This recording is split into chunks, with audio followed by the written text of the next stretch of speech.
નમસ્કાર. વ્યક્તિ મટી બનુ વિશ્વ માનવી. કાવ્યવિશ્વ.com તરફથી કવિના 110મા જન્મદિવસે આજે એટલે કે 21મી જુલાઈ 2021ના દિવસે આપણે આ મહાન પ્રતિભાને વંદન કરવા મળ્યા છીએ. અમારા તરફથી વંદન, આપ સૌને પણ નમસ્કાર. અને કવિ ઉમાશંકર જોશી વિશે આપણે થોડીક વાત કરીશું. કવિ ઉમાશંકર જોશી એટલે કવિતા અને સાહિત્ય ક્ષેત્રને અજવાળતી એક અપૂર્વ ઘટના. કોઈએ કવિને પૂછ્યું હતું કે તમને કેવી રીતે ઓળખાવું ગમે, ત્યારે કવિ ઉમાશંકર જોશીનો જવાબ હતો, as a man of public affair who also wrote some poetry and some stories. તો એમના માટે એમના તરફથી આ વાત હતી કે હું જાહેર જીવનનો માણસ છું કે જેણે કેટલાક કાવ્યો અને કેટલીક વાર્તાઓ લખ્યા. તો આ પણ શબ્દ કેટલો મહત્વનો છે, કેટલી વિનમ્રતા છે એમના વ્યક્તિત્વમાં. એટલે આ વાત એટલે પહેલા કરી કે કવિના જીવન કવન વિશે તો ઘણું જ કહી શકાય, પણ એમના સર્જનના એક નાનકડા અંશની આપણે વાત કરવાના છીએ અત્યારે. પણ આ વાક્ય એના વ્યક્તિત્વને સમજવા માટે પૂરતું છે. મૌલિકભાઈ, કવિના જીવન વિશે થોડીક વાત કરશો? કવિનું વતન ઉત્તર ગુજરાતનું બામણા. કવિ ઉમાશંકર જોશીને રણજીતરામ સુવર્ણચંદ્રક, નર્મદ સુવર્ણચંદ્રક, કેન્દ્રીય સાહિત્ય અકાદમી એવોર્ડ અને કન્નડ કવિ કેવી પુટ્ટપ્પા સાથે જ્ઞાનપીઠ એવોર્ડ મળ્યા છે. તેઓ ગુજરાતી સાહિત્ય પરિષદના અને દિલ્હી સાહિત્ય અકાદમીના પ્રમુખ રહી ચૂક્યા છે. ગુજરાત યુનિવર્સિટીના કુલપતિ પદે પણ એમણે સેવાઓ આપી છે. સ્વાતંત્ર્ય સંગ્રામમાં કારાવાસ પણ વેઠ્યો છે. કવિના જીવન પર મહાત્મા ગાંધી અને રવિન્દ્રનાથ ટાગોરની ઘણી અસર હતી.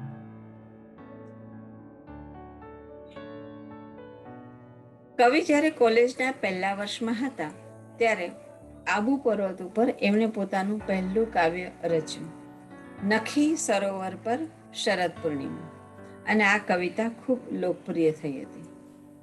જબ્બર આશ્ચર્ય થાય એવી વાત એ છે કે 20 વર્ષની મુગ્ધ વયે કવિનો પહેલો કાવ્ય સંગ્રહ આવ્યો, જેનું શીર્ષક હતું વિશ્વ શાંતિ.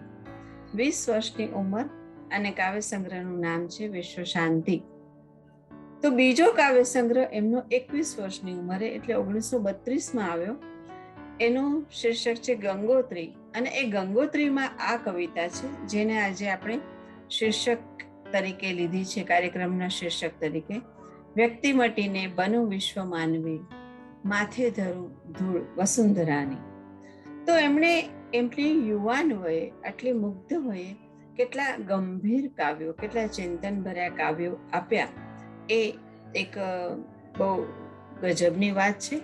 અલબત્ત એ વખતે સમયની અસર પણ ખરી, કેમ કે ત્યારે દેશમાં સ્વાતંત્ર્ય સંગ્રામની લહેર ચાલી હતી અને યુવા હૈયાઓ એમાં ખૂબ પલોટાયા હતા. પણ તેમ છતાંય આવા કાવ્યો આપવા એ મહત્વની વાત, નોંધપાત્ર વાત તો ખરી જ. હવે ડોક્ટર કુમાર જૈમિની શાસ્ત્રી કવિના અન્ય સાહિત્ય વિશે અને કાવ્ય સંગ્રહો વિશે થોડીક વાત કરશે. કવિએ સર્જેલું સાહિત્ય અઢળક છે. કવિતા ઉપરાંત નાટકો, વિવેચન, અનુવાદ, સંપાદન જેવા અનેક ક્ષેત્રોમાં એમના વિશ્વ શાંતિ, ગંગોત્રી, નિશીથ, આતિથ્ય, વસંત વર્ષા, અભિસ્ત્ર, સપ્તપદી, 2 પદ્ય નાટકો, પ્રાચીના, કવિતા એમના સમગ્ર કાવ્ય સંગ્રહોને સમાવતો કાવ્ય ગ્રંથ. કવિ ઉમાશંકર જોશી આમ તો જે લખે એ બધું ગમે છે, પણ એની આ વાત મને બહુ ગમી ગઈ છે. કવિ એમ કહે છે કે દૂરથી ગીત સાંભળું તો એના લયમાં એટલો બધો ખોવાઈ જાઉં કે કાન શબ્દોને બરાબર પકડી ના શકે. ત્યારે યાદ આવે છે કે કવિવર ગુરુદેવે પણ, રવિન્દ્રનાથ ટાગોરે પણ આવું કહ્યું છે કે મારું કામ હું સારી રીતે કરું તો ઈશ્વર પ્રસન્ન થાય, પણ જો હું ગીતો ગાઉં તો ઈશ્વર મને પ્રેમ કરે. એટલે કવિનો સંગીત પ્રત્યેનો જે લગાવ છે એ પણ કંઈક આવી જ વાત છે. એ ન્યાય મને બહુ ગમી ગઈ. કવિના જે 10 કાવ્ય સંગ્રહો કુમારભાઈએ વાત કરી, એમાં 2 પદ્ય નાટિકાઓ છે, મહાપ્રસ્થાન અને પ્રાચીના. આ બંને પદ્ય નાટિકાઓના જે પાત્રોનું ચયન છે એમાં એક ભરત નાટિકાને બાદ કરતા બધા જ પાત્રો મહદઅંશે મહાભારતમાંથી છે અને અમુક પૌરાણિક આપણી કથાઓના પાત્રો છે. આ નાટિકાઓમાં સંવાદનું સ્વરૂપ છે, સંસ્કૃત છંદોનો ઉપયોગ છે, પણ કવિ એમાં વાતચીતના લહેકાને ઉપસાવવાનો ખૂબ સરસ પ્રયાસ કર્યો છે. તો હવે હું ગાંધારી પદ્ય નાટિકાનું અંશનું, નાનકડા અંશનું એક શરૂઆત અને પછી અંતિમ જેનો સંવાદ છે એનું પઠન કરીશ. પ્રકાશ પેલો ક્ષિતિજે ઘુમેશો, સંહારની આ રણભૂમિ વીંટતો. અહો મને ધન્ય કૃષ્ણ મળ્યું જ આ દિવ્ય દર્શિત્વ અમોઘ દર્શન. કૌમારે ચક્ષુથી ના દીઠેલું કે દાંપત્યે બદ્ધ નેત્રે કલ્પ્યું. અપૂર્વ એવું કઈ જ્યોતિ મંડલ, દિશાંતરાલે લપકે સુમંગલ. આ જ્યારે એને દિવ્ય દ્રષ્ટિ મળે છે ત્યારના ગાંધારીના પછી છેલ્લે અંતિમ જે ગાંધારીનો સંવાદ છે, સતી ગાંધારીનો.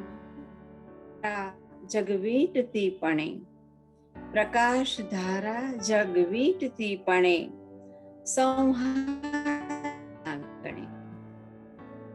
પોતે કરે છે સૌભાસમાન, પોતે કરે છે સૌભાસમાન, પોતે જ ધારે સૌદ્રશ્યમાન.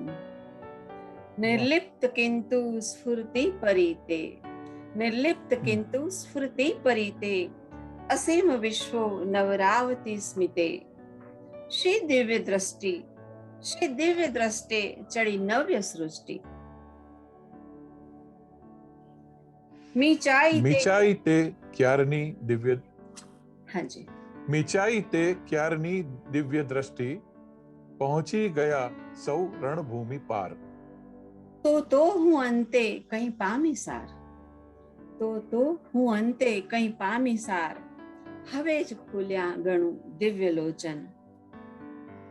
ને એ જ દેવી મુજ શાપ મોચન.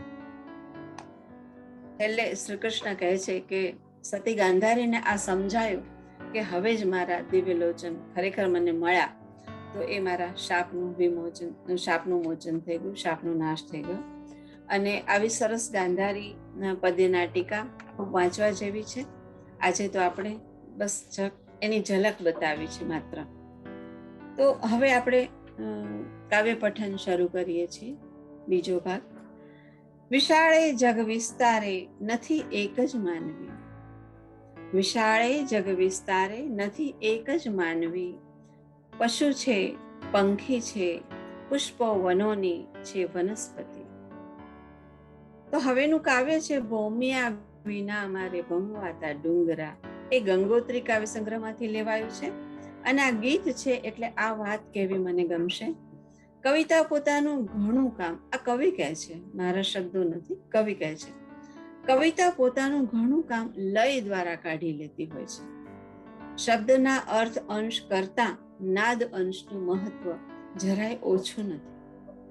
કવિતા કાનની કળા છે એટલે અર્થ અંશનો આધાર તો ખરો જ, પણ અર્થ અંશ પ્રસ્તુત થઈ જાય એટલે વાત પૂરી નથી થતી.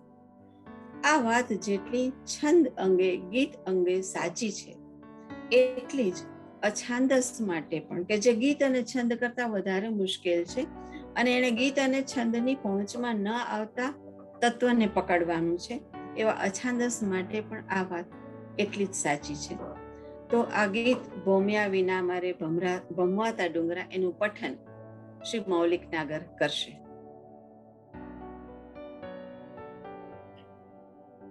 નમસ્કાર. કવિ શ્રી ઉમાશંકર જોશીના 110માં જન્મદિવસ નિમિત્તે કાવ્યવિષય.com દ્વારા કાવ્ય પઠન કરવાનો અવસર મળ્યો એ બદલ ખૂબ ખૂબ આભાર. કવિશ્રીની લેખિત અને મારી પ્રિય રચના ભૂમ્યા વિના મારે ભમવાતા ડુંગરા પઠન કરવાનો પ્રયત્ન કરું છું. ભૂમિયા વિના મારે ભમવાતા ડુંગરા, ભૂમિયા વિના મારે ભમવાતા ડુંગરા, જંગલની કુંજ કુંજ જોવી હતી, જોવીતી કોતરો ને જોવીતી કંદરા, રોતા ઝરણાની આંખ લોવી હતી, સુના સરવરિયાની સોનેરી પાળે, સુના સરવરિયાની સોનેરી પાળે, હંસોની હાર મારે ગણવી હતી, ડાળે ઝુલંત કોક કોકિલાને માળે, ડાળે ઝુલંત કોક કોકિલાને માળે, અંતરની વેદના વણવી હતી. એકલા આકાશ તળે ઊભીને એકલો પડઘાઉર બોલના ઝીલતો ગયો, વેરાયા બોલ મારા ફેલાયા આભમાં, એકલો અટોલો ઝાંખો પડ્યો, આખો અવતાર મારે ભમવા ડુંગરિયા, આખો અવતાર મારે ભમવા ડુંગરિયા, જંગલની કુંજ કુંજ જોવી ફરી, ભૂમિયા ભૂલે એવી ભમવી રે કંદરા, અંતરની આંખડી લોવી જરી, ભૂમિયા વિના મારે ભમવાતા ડુંગરા. હવે આજના કાર્યક્રમનું આ શીર્ષક કાવ્ય. આખી કવિતામાં એની છેલ્લી 2 પંક્તિ ખૂબ લોકપ્રિય થઈ છે. વ્યક્તિ મટી બનું વિશ્વ માનવી, માથે ધરું ધૂળ વસુંધરાની. તો આ કવિતા હવે રેણુકાબેન દવે વાંચશે, પઠન કરશે. મિત્રો, કવિ ઉમાશંકર જોશીની એક રચના રજૂ કરું છું. કીકી કરું બે નભતાર લીની, કીકી કરું બે નભતાર લીની, ને મીટ માં માપું દિગંતરાલને, માયા વિંધીને જળવાદળીની, અખંડ દેખું પળમાં ત્રિકાલને, સંધ્યા ઉષાની સજી પાંખ જોડલી, સંધ્યા ઉષાની સજી પાંખ જોડલી, યાત્રી બનું ઊર્ધ્વમુખી અનંતનું, સ્વર્ગંગમાં ઝૂકવું ચંદ્ર હોડલી, સ્વર્ગંગમાં ઝૂકવું ચંદ્ર હોડલી, સંગી બનુવા ધૂમકેતુ પંથનું, વ્યક્તિત્વના બંધન તોડી ફોડી, વ્યક્તિત્વના બંધન તોડી ફોડી, વિશ્વાંતરે પ્રાણ પરાગ પાથરું, વિશ્વાંતરે પ્રાણ પરાગ પાથરું, પાંખો પ્રકાશે તિમિરે જબોળી, પાંખો પ્રકાશે તિમિરે જબોળી, સ્થળે સ્થળે અંતર પ્રેમ છાવરું, વ્યક્તિ મટી બનું વિશ્વ માનવી, વ્યક્તિ મટી બનું વિશ્વ માનવી, માથે ધરું ધૂળ વસુંધરાની, માથે ધરું ધૂળ વસુંધરાની. અસ્તુ. કવિ ઉમાશંકર જોશીની આ એક કવિતા, બહુ જાણીતી કવિતા પણ, માનવીના હૈયાને નંદવામાં વારશી. આ કાવ્ય નિશિથમાંથી, કવિના કાવ્ય સંગ્રહ નિશિથમાંથી લેવામાં આવ્યું છે. નિશિથમાં પ્રેમ કાવ્યો છે. એક મિત્રે કવિને ટોણા રૂપે કહ્યું હતું પણ ખરું કે પ્રેમ કાવ્યો અને તે લગ્ન પછીના. આ તો હળવી વાત છે, પણ આ કાવ્ય સંગ્રહમાં કવિ એના નિવેદનમાં કહે છે કે નવી કવિતા સર્વાંગ સંપૂર્ણ છે એમ કહેવાનો આશય નથી. કેમ કે વાસ્તવિકતા શોધવા જતા ક્યારેક તુચ્છતા જ હાથ લાગે છે. પણ એ પ્રયાસ પાછળની વિશાળ હૃદયતા તિરસ્કાર પાત્ર ન ગણાવી જોઈએ. કેમ કે નવીનપણું તો કાળના વ્યવહાર સાથે લુપ્ત થઈ પણ જાય, પણ એનું જે કાવ્ય તત્વ છે એ જ એની જીવાદોરીનો આધાર રહેશે. તો માનવીના હૈયાને નંદવામાં વારશી આ કવિતાનું ગાન કરશે શ્રી મૌલિક નાગર. માનવીના હૈયાને નંદવામાં વારશી, માનવીના હૈયાને નંદવામાં વારશી. અધ બોલ્યા બોલડે થોડે બોલડે, અધ બોલ્યા બોલડે થોડે બોલડે. પોચાશા હૈયાને પિંજવામાં વારશી, માનવીના હૈયાને નંદવામાં વારશી. સ્મિતની જ્યાં વીજળી જરીસી ફરી વળી, સ્મિતની જ્યાં વીજળી જરીસી ફરી વળી. એના એ હૈયાને રંજવામાં વારશી, એવા તે હૈયાને નંદવામાં વારશી. માનવીના હૈયાને નંદવામાં વારશી, પોચાશા હૈયાને પિંજવામાં વારશી. માનવીના હૈયાને નંદવામાં વારશી. ખૂબ ખૂબ આભાર. સમગ્ર કવિતાના ઉઘડતા પાને કવિ લખે છે, મારી ન્યૂનતા ના નડી મને, તારી પૂર્ણતા ગઈ અડી બધે. મારી ન્યૂનતા ના નડી મને, તારી પૂર્ણતા ગઈ અડી બધે. તો કવિના બીજા કાવ્ય સંગ્રહ ગંગોત્રીમાં એક કવિતા છે, રચો રચો અંબર ચુંબી મંદિરો. એમાં આખી કવિતામાં છેલ્લી બે પંક્તિઓ ભૂખ્યા જનોનો જઠરાગ્નિ જાગશે, ખંડેરની ભસ્મ કણીએ ન લાદશે. કવિ કહે છે કે આ વિચાર આપણી ભાષાઓ માટે કંઈક વહેલો હતો. સમજી શકાય એવી વાત છે આ જે વિચારધારા છે આખી. તો કવિની વાત બિલકુલ એ સંદર્ભમાં સાચી લાગે છે. અને કવિ બીજે લખે છે કે આ કાવ્યનો ખરો આનંદ એમને ક્યારે મળ્યો. કવિતા લખતી વખતે તો આનંદ મળ્યો જ હોય, પણ ખરો આનંદ એટલે એનું જે વધારે પ્રસન્નતા આપી ગઈ એની કવિતા, તો જ્યારે ગુજરાત યુનિવર્સિટીમાં કુલપતિ તરીકે સેવા આપતા હતા ત્યારે એકવાર એવું બન્યું કે કર્મચારીઓ હડતાલ ઉપર ઉતર્યા અને પછી એ આખું ટોળું કવિ તરફ આવતું હતું અને એ સૂત્રોચ્ચાર કરતું હતું.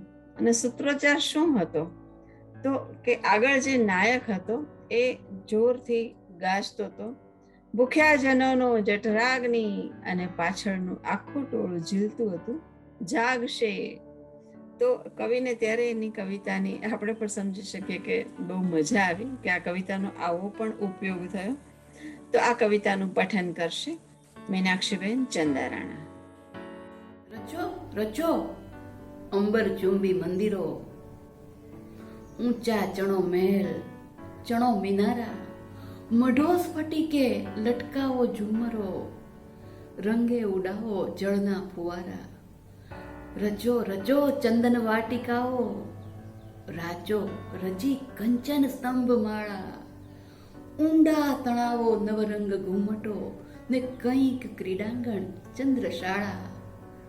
રચો ભલે અંતર રૂંધતી શિલા, એ કેમ ભાવી બહુકાળ સાંખશે, દરિદ્રની એ ઉપહાસ લીલા, સંકેલવા કોટિક જીભ ફેલતો, ભૂખ્યા જનોનો જઠરાગ્નિ જાગશે, ખંડેરની ભસ્મ કણી ન લાદશે. હવેની કવિતા છે ભારત નહીં નહીં વિંધ્ય હિમાલય. કવિએ દેશપ્રેમના ઘણા ગીતો આપ્યા છે. આ ખૂબ જાણીતી એમની કવિતા છે. એ તે કેવો ગુજરાતી જે હો કેવળ ગુજરાતી, એ તે કેવો ગુજરાતી જે હો કેવળ ગુજરાતી, હિન્દ ભૂમિના નામે જેની ઉછળે ના છાતી. કેમ કે કવિ એમ કહેતા કે હું ગુજરાતીમાં લખનારો ભારતીય લેખક છું. બહુ મોટી વાત છે. પ્રાદેશિકતાના સીમાડામાં બહુ સંકુચિત થઈને રહેનારા લોકો માટે બહુ મોટો સંદેશ છે કે હું ગુજરાતીમાં લખનારો ભારતીય લેખક છું. તો આ જે કાવ્ય છે ભારત નહીં નહીં વિંધ્ય હિમાલય, એ કાવ્ય સંગ્રહ આતિથ્યમાંથી લેવામાં આવ્યું છે. અને આ સંગ્રહમાં એનું એક મુખ્ય કાવ્યગુચ્છ છે લલિત કળાઓ અંગેનું, અને બીજું બીજા વિશ્વયુદ્ધ અંગેનું. એટલે જ કદાચ કવિ એમ કહે છે કે મારા બધા કાવ્ય સંગ્રહોમાં આ કાવ્ય સંગ્રહ કંઈક જુદો પડે છે. તો હવે આ કવિતાનું પઠન કરશે ડોક્ટર કુમાર જૈમિની શાસ્ત્રી. ધન્યવાદ લતાબેન. ભારત નહીં નહીં વિંધ્ય હિમાલય, ભારત ઉન્નત નરવર. ભારત નહીં નહીં વિંધ્ય હિમાલય, ભારત ઉન્નત નરવર. ભારત નહીં ગંગા નહીં યમુના, ભારત સંસ્કૃતિ નિર્જર. ભારત નહીં વન નહીં ગિરી ગહ્વર, ભારત આત્મની આરત. भारत तप्त गगन के रण नहीं, जीवन धूपज भारत. भारत ते रत्नाकर रिद्धि न, भारत संतति रत्न. भारत षड ऋतु चक्र न, भारत अविरत पौरुष यत्न. भारत ना लख 84 कोशो, भारत ना लख 84 कोशो, विस्तरती जड़ भूमि. भारत मृदु माटी थी घड़िया, भड़वीर प्राणनी उर्मी. भारत एकाकी अवधुत न के चीर निरुद्ध कारा. भारत एकाकी अवधुत न के चीर निरुद्ध कारा. भारत जगनी जमात वच्चे मनुकुल मनननी धारा. भारत जगनी जमात वच्चे मनुकुल मनननी धारा. भारत नहीं नहीं विंध्य हिमालय, भारत उन्नत नरवर. આ કાર્યક્રમમાં આજના આ ઉમાશંકર જોશીના જન્મદિવસના કાર્યક્રમમાં સહર્ષ અને પ્રેમથી જેમને સાથ આપ્યો એવા ડોક્ટર કુમાર જૈમિની શાસ્ત્રી, શ્રી મૌલિકભાઈ નાગર, રેણુકાબેન દવે અને મીનાક્ષીબેન ચંદારાણા, આ બધાનો ખૂબ દિલથી આભાર માનું છું. અમે સૌ સાથે જોડાઈને આ કાર્યક્રમ કરી શક્યા એનો આનંદ વ્યક્ત કરું છું. આપ સૌ ભાવકોનો, શ્રોતાઓનો તો આભાર ખરો જ. અને આમ જ મળતા રહીશું એવી અમારી તો ઈચ્છા ખરી જ. જેમ કે કવિ કહે છે, જે થતો પ્રાપ્ત ઉપાધિ યોગ, જે થતો પ્રાપ્ત ઉપાધિ યોગ, બની રહો એ જ સમાધિ યોગ. તો કવિએ એ પણ કહ્યું છે કે છેલ્લો શબ્દ મૌનને જ કહેવાનો હોય છે. તો આપણે પણ આ કાર્યક્રમમાં હવે મૌનના પડઘા સાથે વિરમીએ. આભાર. નમસ્કાર.